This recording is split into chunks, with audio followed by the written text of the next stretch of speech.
What's up, y'all? Welcome back to my channel. If you're new here, my name is Jermaine. I am the owner and founder of Visionary Accounting Group. And today we're going to be talking about financial metrics that actually matter when measuring your nonprofit's impact. And so we're not talking about, how many people attended the gala. We're not talking about vanity numbers, but we're talking about metrics that actually move the needle. And so if this is something that interests you, then keep watching.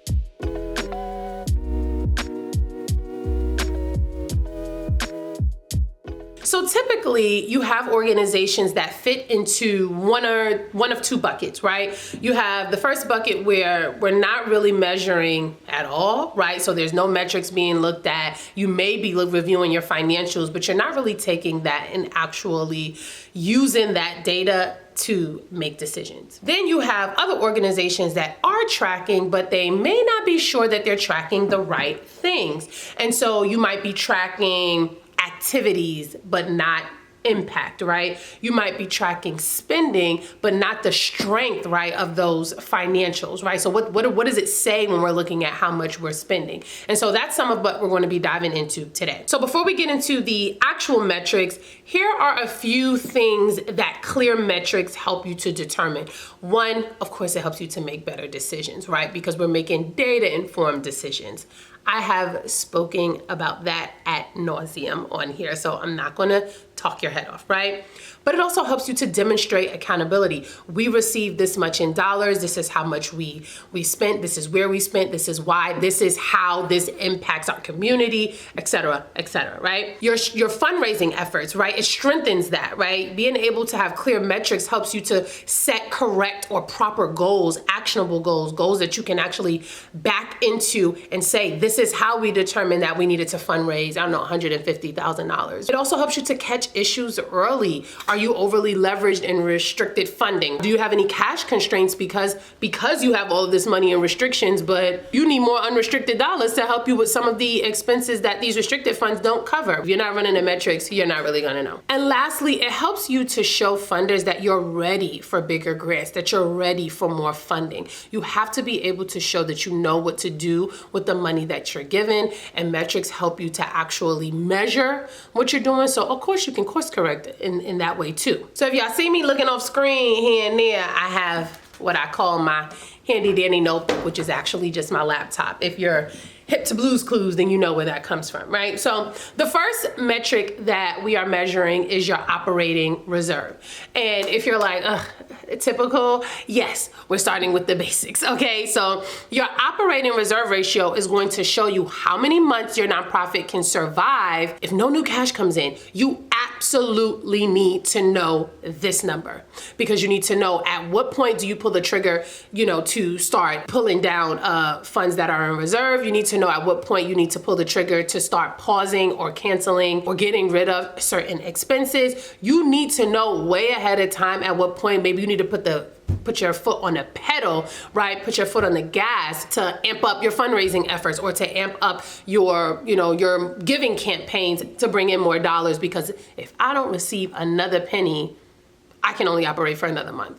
I can only operate for the next 2 weeks, right? It helps you to see how dire or not your situation really is. Typically, a healthy range is 3 to 6 months, right? Because that gives you enough runway to make changes, to implement things, to hopefully make a plea, right? Anything less than that kind of keeps you on edge, right? Because you're literally living like month to month, or maybe for some of you like week to week, like, at any point one expense can break you, right?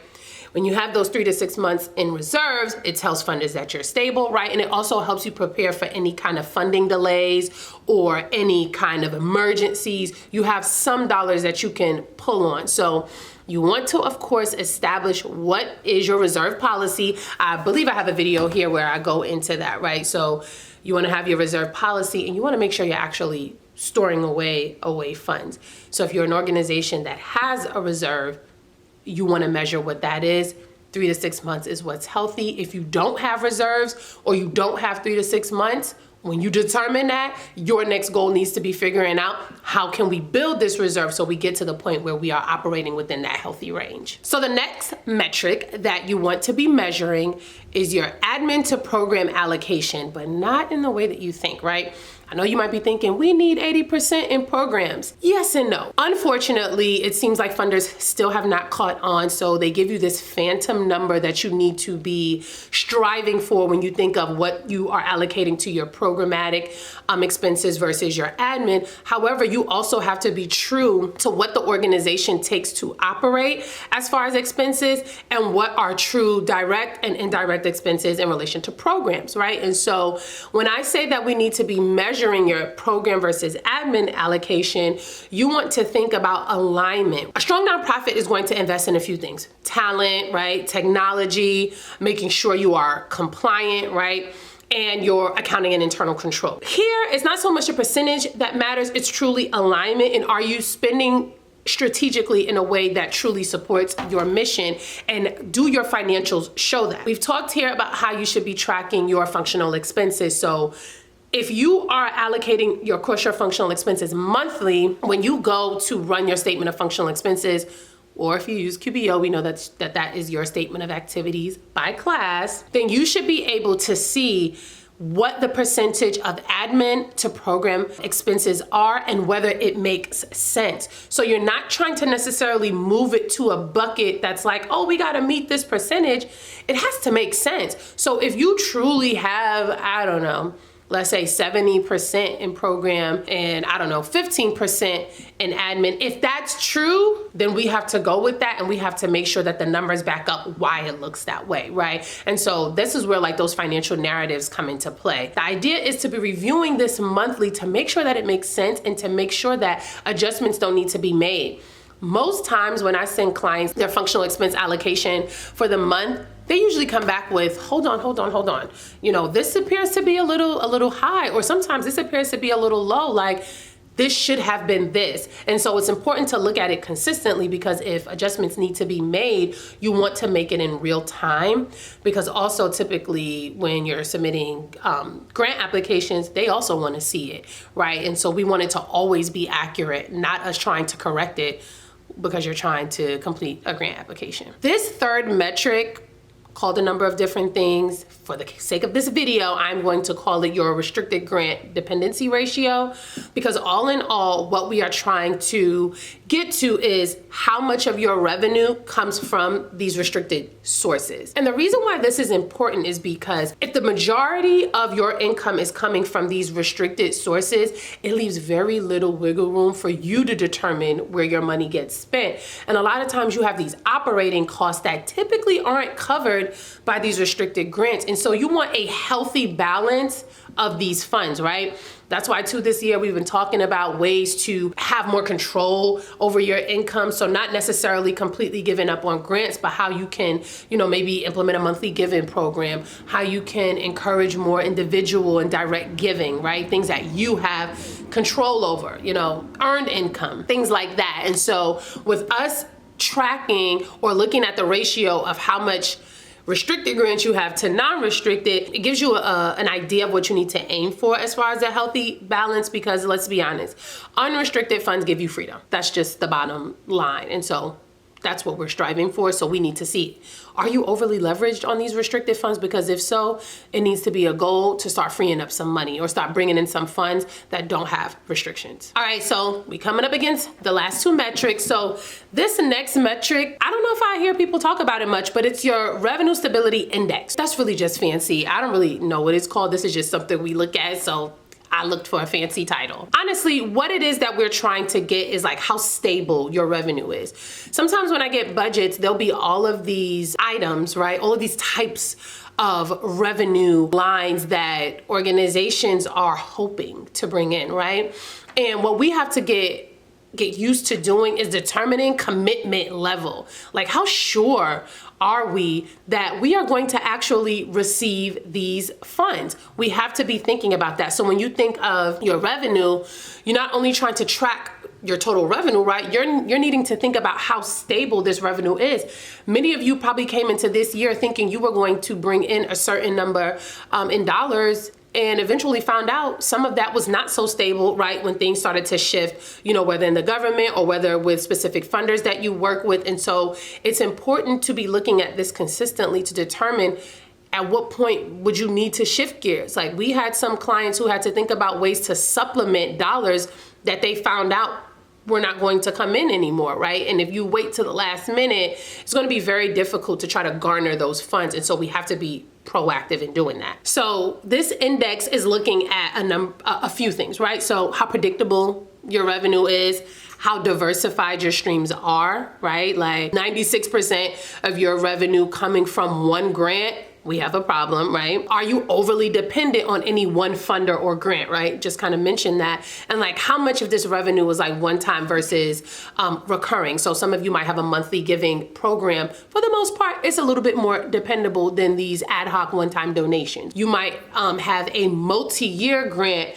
that is a little bit more dependable than this grant that you get annually, but you don't know when they're going to let you know that it has renewed, right? And so those are some of the things that you want to be thinking about, especially now as you're preparing for your budgets for the next year. You want to be thinking about how stable are these streams that you are depending on, because your ability to affect change, to keep your staff and pay them, well, it's going to depend on these dollars that you're bringing in. And so you want to see how stable or not they are. Okay, now this last metric, I'll be honest, same thing. This is just something we track, we look at, but I never had a name for it. So we're gonna call this your cost recovery rate, right? Your admin cost recovery rate. I don't think a lot of nonprofits look at this or in this way. And so I'm hoping that with us discussing this particular metric, it will shed some light as to what we're looking at and why you need to be looking at it. What you are attempting to look at is what percentage of your indirect expenses, so those shared costs, some call them overhead, are actually covered by grants. And I should say are actually covered by grants or other revenue streams. And the reason why we look at this is because most if not all, honestly, of the organizations that we work with, they are mostly funded by grants. And so the idea is that they get these grants, and when they're restricted, they're of course covering certain things. But even when they're unrestricted, we determine based off of what's not covered under these restricted funds, if we get $100,000 from Goldman and these unrestricted dollars, how can we make up for what's not covered under these restricted grants?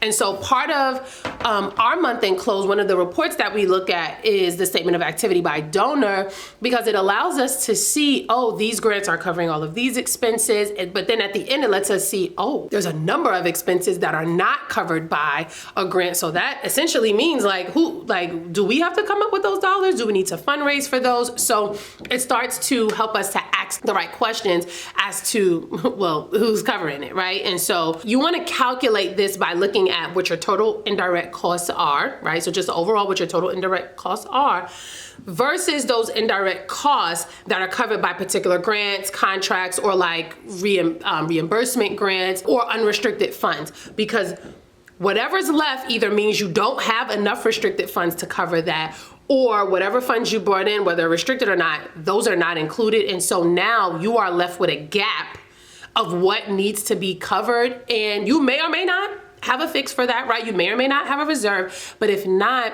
a lot of our clients use that as the goal to determine, they use that number to inform their fundraising goal, or they use that number to determine, okay, we wanna go after a certain dollar amount in grants.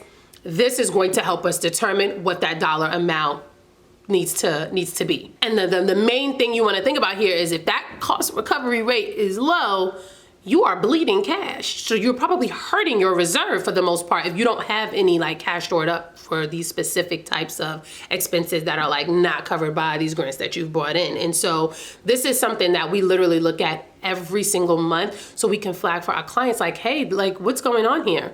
Is there anything coming down the pipe to be able to cover these? Because right now you are spending down your cash because none of these grants cover these expenses. One of the things that is important to remember is impact is not only about what you do, but it's about what you can sustain, right? Because it's not helpful if you help 100 people this year, but then next year your organization ceases to exist. what happens then, right? There's a hole, there's a gap. And so you want to make sure that you're not just going along to get along, but that you have a process in place to actually review your numbers, to pull the metrics, and to actually have the discussion, right, with your exec team, you know, with your program managers. What are we doing here? Does this make sense? Do any of these, you know, metrics raise a red flag for us? Because if it does, we have work to do. So I hope that these gave you some metrics to kick off, right? The whole idea around what you need to be measuring. Hopefully you are already getting steady financials, and now you can take it up a notch where it's not only you're getting the financials, but you're reviewing them and you're also running these metrics to see what the right, to help inform the decisions that need to come next.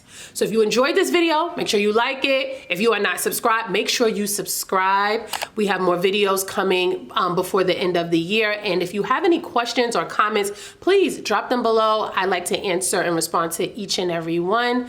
Again, thank you so much for watching, and I will catch you guys in the next video. Bye.